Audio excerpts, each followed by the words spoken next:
It's our stop sign. There's my car, again, buried under more inches of snow. Not sure, but if you can tell in the video, but it's really windy out here.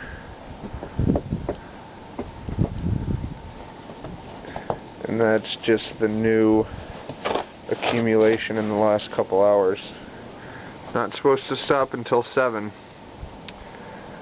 We'll see. Can't even really tell where the sidewalk is anymore. So that should be fun whenever it does stop. But you can tell that the treads in the roads, whatever was good at some point, is back to how it was on Saturday.